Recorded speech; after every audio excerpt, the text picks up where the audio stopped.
Bonjour à tous et bienvenue dans l'émission Mes 5 minutes environnement. Aujourd'hui, nous recevons Dominique Lebours. Bonjour Dominique. Bonjour Inès. Alors, nous allons parler de poétique. Alors, poétique, ça s'écrit poé-tique, donc c'est un joli nom. Et vous allez nous parler du Wi-Fi.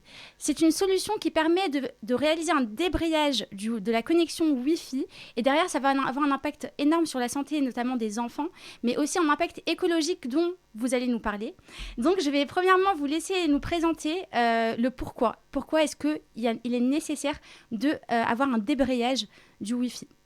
Très bien. Écoutez, c'est nécessaire déjà parce qu'il y a une loi qui l'y oblige, la loi dite loi Abeille.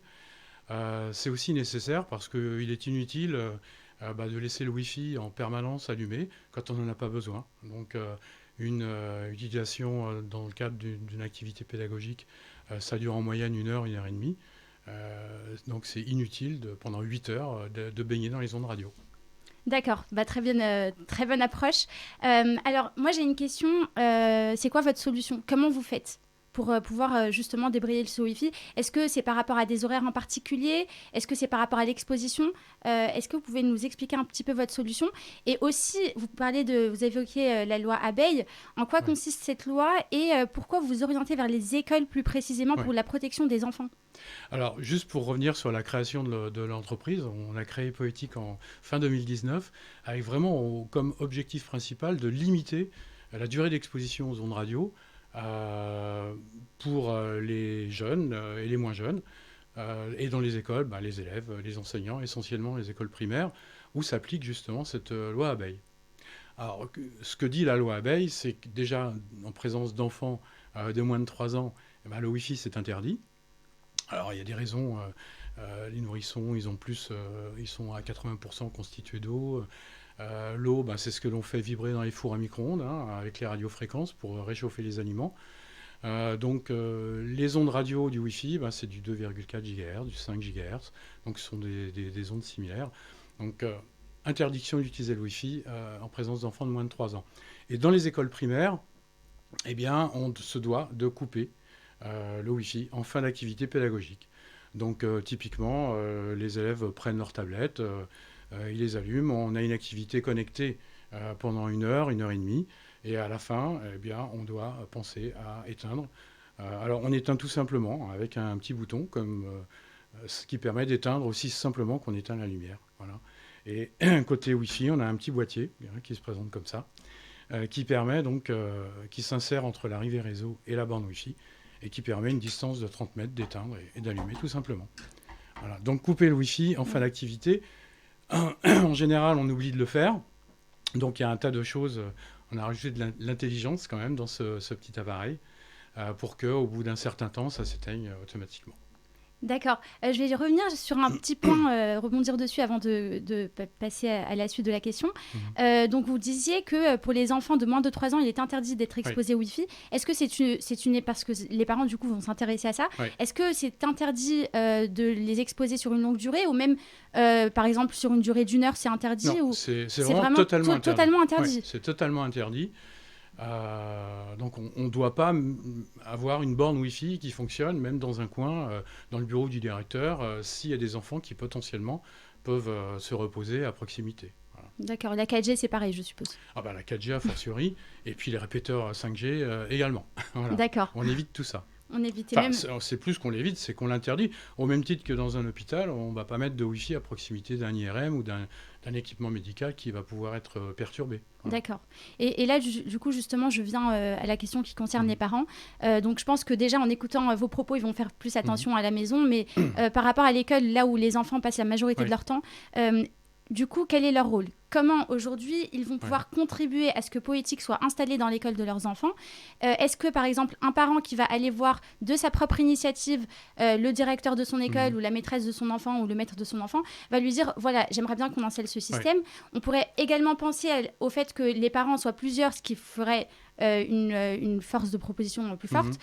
Et derrière, on peut également penser aux élus qui vont derrière, si le système se met en place, communiquer l'information, du coup, à grande échelle, à différentes écoles et peut-être dupliquer le système derrière. Donc peut-être que aussi les parents, ça peut partir d'eux. Donc je vous laisse nous développer ça. Tout à fait. Alors déjà, je reviens sur les élus. C'est vrai que eux, ils sont en première loge, hein, puisqu'ils accompagnent cette transition numérique dans leur commune, hein, et dans les écoles. Et donc, ils se doivent aussi, quand ils vont mettre une infrastructure Wi-Fi, et ça, c'est la loi qui le demande également, ils se doivent d'informer le conseil d'école. Voilà. Les parents d'élèves, indirectement, ils vont l'être. Normalement, on doit aussi afficher à l'entrée de l'école qu'il y a du Wi-Fi qui fonctionne. Ça, c'est très rare qu'on mette ces petits panneaux, mais normalement, on devrait le faire. D'accord. Les élus sont quand même de plus en plus sensibilisés à apporter des solutions qui soient conformes à la loi, mais ils prennent aussi les devants en disant, parce que les parents d'élèves, c'est aussi des citoyens, c'est des gens qui votent, hein. Donc de dire, voilà, on met du numérique pour les enfants, mais on ne le fait pas n'importe comment, ils n'utilisent pas les tablettes n'importe comment, ils ne sont pas en permanence sur les écrans, c'est des activités qui sont bien cadrées, et en plus de ça, quand elles sont connectées, on a mis en place ce qu'il faut pour être conforme à la loi, mais aussi pour éviter qu'ils soient en permanence exposés aux ondes radio. Voilà. Alors que peuvent faire les parents d'élèves s'ils se rendent compte avec leur smartphone qu'il y a du Wi-Fi, chaque fois qu'ils viennent dans l'école, ils voient qu'il y a du Wi-Fi, ils peuvent simplement le signaler auprès de la direction, dire mais au fait, il n'y a pas une loi qui oblige à éteindre le Wi-Fi, parce que là je vois qu'il y a du Wi-Fi tout le temps. Et là, à ce moment-là, la direction de l'établissement est censée relayer cette demande auprès des élus qui eux-mêmes vont demander à leur DSI de mettre en place ce qu'il faut. Voilà. Mais il y a quand même une tendance, il faut être positif, hein, et ça on l'a vu sur le dernier salon Educatech, il y a quand même une tendance forte à couper le Wi-Fi sans se dire forcément que c'est parce qu'il y a une loi qui l'y oblige. Oui, ça montre que le sujet commence de plus en plus à faire du bruit. Il y a une prise de conscience. Encore une fois, le Wi-Fi, c'est pas dangereux en soi. Il n'y a rien qui prouve que ce soit dangereux. Bon, c'est vrai que l'OMS classe les hyperfréquences dans les potentiellement cancérigènes. Voilà. Mais pour autant, il n'y a rien qui est avéré sur le fait que ce soit dangereux. Laurence Abeille, quand elle a porté cette loi, l'idée, c'était pas de dire c'est dangereux, il faut pas mettre de Wi-Fi, mais plutôt de respecter un principe de précaution. Voilà. Oui. Et cette loi donc, qui a été promulguée en février 2015, elle est restée quand même longtemps, plusieurs années, sans qu'il y ait de solution qui permettent simplement de couper le Wi-Fi. Oui, d'ailleurs. C'est pour ça qu'en 2018-2019, on s'est dit il y a quelque chose à faire, et qu'on a travaillé sur la conception de cet appareil, en profitant, il faut bien le dire, du Covid, pour qu'avec mon ami Luc Wattlet, qui est lui basé en Norvège, on conçoive ce petit appareil, oui. Et qu'on dépose un brevet fin 2020, qui a été confirmé, c'est pas la terminologie, mais en septembre dernier. D'accord. Alors justement, vous parliez de l'aspect scientifique. Est-ce que ça a été prouvé que c'est dangereux ou pas? C'est très intéressant parce qu'on reviendra là-dessus plus tard lorsqu'on parlera de la sûreté et des partenaires, notamment sur les normalisations et les études scientifiques. Mais avant, j'ai une question parce que vous êtes quand même une entreprise, il faut bien que ça tourne. Alors, qui est votre cible? Qui sont vos clients qui peuvent nous regarder aujourd'hui, qui pourraient être intéressés? Alors, nos cibles ne sont pas nos clients. Nos cibles, c'est essentiellement très en aval et en amont, d'aller évangéliser sur la nécessité justement de respecter cette loi et de limiter le Wi-Fi dans les écoles primaires, encore une fois. Dans les collèges, lycées, ça ne s'applique pas. Et dans le secondaire également. Même si certains enseignants électro-hypersensibles aimeraient bien ne pas avoir du Wi-Fi en permanence. Voilà. D'accord. Mais du coup, j'ai oublié la question que tu me posais. C'était par rapport à vos cibles. Oui, par rapport aux cibles. Donc, très en aval, les collectivités. Et puis en amont, les fabricants justement de bornes Wi-Fi. Si je ne vais pas tous les citer, mais les premiers à nous avoir suivis, c'était la société D-Link, qui avait de plus en plus de demandes pour les écoles couper le Wi-Fi. Et le dernier en date, c'était Alcatel-Lucent, qui a fait une certification de cet appareil pour que ces revendeurs puissent les... Voilà. Après, nos clients, c'est des sociétés comme CFI Group, comme je ne vais pas tous les citer, Aratis, SCC, enfin des entreprises intégrateurs qui ont toute une offre dans l'écosystème, enfin dans le domaine de l'éducation. Mais ça peut être aussi des petits électriciens ou des gros électriciens à qui la mairie dit bah, tiens, vous faites, on va mettre des bornes Wi-Fi, vous allez nous tirer du câble. Est-ce que vous pouvez vous en charger? Mais attention, il faut qu'on puisse couper le Wi-Fi. Donc il y a des solutions, il faut regarder. Donc on accompagne aussi ces entreprises-là qui ne sont pas du tout dans le domaine des réseaux. Notre produit, il est très simple à installer. Voilà. Après, on peut se charger de tout ce qui est paramétrage, etc. Sachant qu'il n'y a pas de paramétrage particulier à faire, ni au niveau des switches, on ne va pas rentrer dans la technique, mais ni au niveau des bornes Wi-Fi. D'accord, donc Voilà. ça c'est super Donc intéressant. ça, évidemment, on travaille étroitement avec eux, puisque le but, c'est quand même de vendre aussi ces produits-là. C'est une société à but lucratif, voilà. Mais là où on est très présent, c'est vraiment auprès des utilisateurs et des entreprises qui fournissent les briques principales auxquelles on va rajouter cette pièce de puzzle. Voilà. D'accord. Du coup, j'ai aussi une autre question très importante pour nous aujourd'hui, parce qu'on est dans l'émission Mes 5 minutes environnement. L'impact écologique derrière, c'est quoi? Oui. Alors bon, on peut dire que le fait de limiter la pollution en ondes, c'est aussi un aspect de l'écologie. Mais on peut aussi dire que on fait, rimer sobriété des ondes, sobriété électromagnétique avec la sobriété énergétique, même si une borne Wi-Fi, ça consomme en moyenne 15 watts. Les nouvelles, c'est ce qu'elles consomment. Donc sur un an, entre faire fonctionner une borne en permanence 365 jours par an, 24 heures sur 24, et l'utiliser une moyenne d'1 heure par jour, on fait une économie entre 20, 30 euros. Voilà. C'est pas beaucoup par an, c'est pas beaucoup, mais ça participe quand même à faire... et puis ça participe à donner des bonnes habitudes aussi aux élèves. Je sors d'une salle de classe, je pense à éteindre la lumière. Oui, je sors d'une salle de classe, je dis tiens, on va éteindre le Wi-Fi. Parce que c'est pas la peine que il y ait ces ondes radio en permanence. Et d'ailleurs, donc il y a cet impact direct dont vous parlez, mais il y a également l'impact indirect écologique qui est le consommateur. Parce que lorsqu'on va avoir moins de Wi-Fi dans les établissements, il y aura forcément une répercussion derrière sur une diminution de l'utilisation du téléphone portable sur Internet. Et donc, il y aura beaucoup moins de vidéos en moins qui seront regardées, beaucoup moins d'utilisation de manière générale du net. Et donc là, on va avoir également une réduction indirecte. Vous parliez également de la data, de la gouvernance de la data qui peut avoir un impact sur le climat aussi. Oui. Alors sur la réduction, je reviens rapidement. Les téléphones portables sont interdits dans les écoles primaires. Et pas que. Voilà. Mais bon, je referme rapidement la parenthèse. Mais c'est vrai que c'est bien de limiter les ondes. D'ailleurs, c'est bien aussi, quand on utilise des tablettes, de penser à couper le Wi-Fi dans la tablette, quand on n'utilise pas, quand on l'utilise pas de façon connectée. Parce qu'il faut rappeler que les ondes radio, c'est cumulatif quand même. Donc c'est cumulatif, ça veut dire que 30 tablettes qui essayent de se connecter, elles émettent aussi du Wi-Fi. Donc il faut penser aussi à mettre en veille la connexion Wi-Fi. Bon, ça, c'est un détail technique, mais qui a son importance. Alors en termes de sûreté, alors j'ai plutôt parlé de standards pour sécuriser tout ça et puis mettre quand même l'utilisateur à l'aise avec les choix qu'il va faire. Quand on choisit un équipement qui est standardisé, c'est quand même plus rassurant.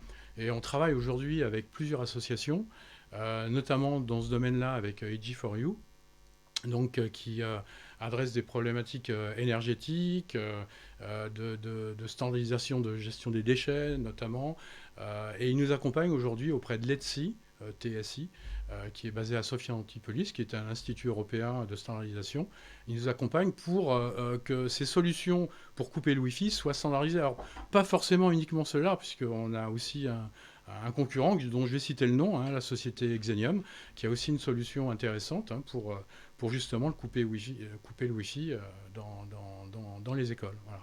Donc c'est important de standardiser pour que les choix qui sont faits soient faits en connaissance de cause, avec des produits qui répondent à des critères bien spécifiques. Alors, là, je citais cette association, j'aimerais en citer deux autres. La FINEF, évidemment, qui fédère les entreprises qui gravitent dans cet écosystème de l'éducation, éducation et formation. Et puis, on parlait de gouvernance des données, c'est ça? Oui, c'est ça. Alors sur la gouvernance des données, on est membre d'une association qui s'est réunie encore hier soir, qui s'appelle Data Governance for Smarter Citizens. Et c'est une association dont on partage évidemment les valeurs fortes de gouvernance des données. Quand on parle de transition numérique dans les collectivités, en fait, que ce soit dans les bâtiments, que ce soit dans les écoles, etc., on collecte un tas de données. On parle d'IoT, mais toutes ces données en fait environnementales, niveau de CO2, température, elles doivent appartenir à ceux qui les émettent. Voilà. Or aujourd'hui, il y a plein d'entreprises qui regardent ça avec des dollars dans les yeux, parce que ces datas-là, c'est une richesse, c'est de l'or. Et il ne s'agit pas de se les faire voler. Voilà. Il y a les données personnelles, les données en termes de santé, les données, comment dire, les reconnaissances faciales, enfin toutes ces données-là, il faut qu'on ait une utilisation éthique. Oui. Et c'est évidemment ce que porte cette association et donc qui a émis édicté une charte, oui. Voilà, en 10 points qui permet de gérer de façon éthique toutes ces données. D'accord. Merci beaucoup, c'est très clair. Du coup, on est parti de la problématique, de la solution, de vos partenaires, exemple de mission, et dernièrement aussi d'une application qui peut être l'utilisation de la data pour une optimisation énergétique. Exactement. Alors, on va passer à l'ouverture et j'aimerais que vous dites un mot sur le LiFi. Oui. Donc, déjà, c'est quoi le LiFi, très rapidement, et ce sera le dernier mot. Alors, effectivement, j'ai dit qu'on était centré sur la limitation à l'exposition aux ondes radio, mais également à supprimer totalement l'exposition aux ondes radio. Il y a une technologie très intéressante, le LiFi, LiFi, pour Light Fidelity, qui permet de faire des connexions sans fil également, au même titre que le Wi-Fi, mais sans aucune émission d'ondes radio. Voilà. Donc en fait, on utilise pour ça l'éclairage, alors l'éclairage invisible en infrarouge, et qui permet donc de recevoir et d'envoyer des données à partir d'une tablette équipée d'un petit appareil, donc de communiquer avec des débits tout à fait confortables de l'ordre de 200 mégabits par seconde. Voilà. Donc on s'est rapproché pour ça de plusieurs industriels, en particulier la société Philips, voilà, dont la division Lighting s'appelle Signify, avec une solution mobile qui complète une installation fixe d'une salle de classe. Et donc une solution mobile pour éventuellement déplacer cette connexion LiFi d'une salle de classe à l'autre. Voilà. D'accord. C'est un concept qui est révolutionnaire. On a hâte de suivre ça de près. Le LiFi également, qui est un sujet sur lequel vous travaillez. Alors, où est-ce qu'on peut retrouver vos informations? Est-ce que vous pouvez nous donner votre site internet? Oui. Alors, vous pouvez aller sur le site Poetic, POE-TIC.com. Voilà. Et donc là, vous aurez une présentation des produits. Vous pouvez télécharger directement les plaquettes, aussi bien sur le Poetic que sur l'équipement LiFi qui s'appelle Miela, voilà, Mobile Internet Extranet LiFi Access, en allant sur l'onglet support, et là vous pouvez télécharger tous ces documents, manuels d'utilisation, etc., et tout savoir sur nos produits. Merci beaucoup, c'était un vrai plaisir de vous recevoir. On mettra toutes les informations dans la description. Et merci Dominique pour cet échange. Merci beaucoup. J'en profite, puisqu'on a parlé de lumière, de vous souhaiter une très belle année lumineuses. Merci beaucoup à vous aussi, à tous ceux qui nous regardent. Merci, de très belles fêtes à tout le monde. Merci beaucoup, à bientôt. Au revoir.